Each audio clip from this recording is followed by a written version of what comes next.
and then we'll have a real quick chat afterwards.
Whoa, now wasn't that pretty creepy? We not only have one, but two of these creatures that pop their head around to take a look. And as you can see in the footage, one of them sticks out even further to have a better look at him. And he held it because, to be honest, if I'm down there and I saw something like this, I'll be turning the other way and running. But this guy, not only did he hold his ground, he went to see where they went. And as you can see, when they went around the corner, there's nothing. They've completely gone. And looking at these two creatures, the first thing that stands out are their glowing eyes. Now, this would be obvious for them to have these kind of eyes because they're living in an environment that is completely dark.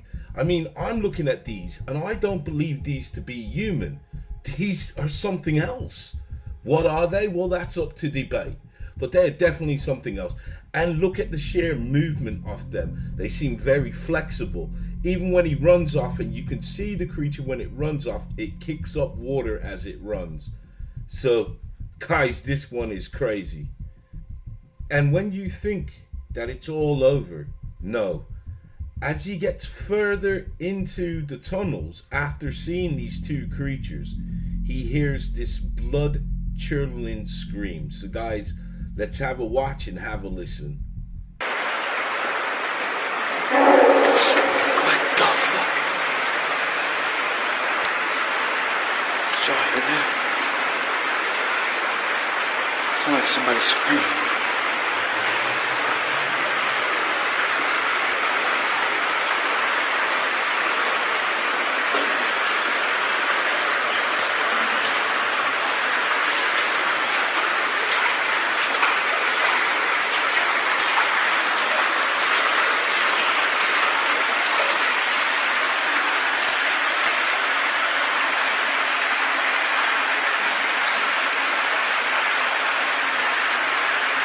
So as you can see, not only did we hear this blood-curdling scream, but this guy yet again went to go check it out. So kudos to him. But back to these two creatures now. And guys, what do you think this possibly could be? There's only one of two explanations. Either this is 100% genuine, which I believe, or this is CGI, which I doubt, because yet again, when you see this creature run off, you see it kick up the water. It splashes up the water when he runs off. So guys, what do you make of this footage? Until next time, stay blessed and keep safe.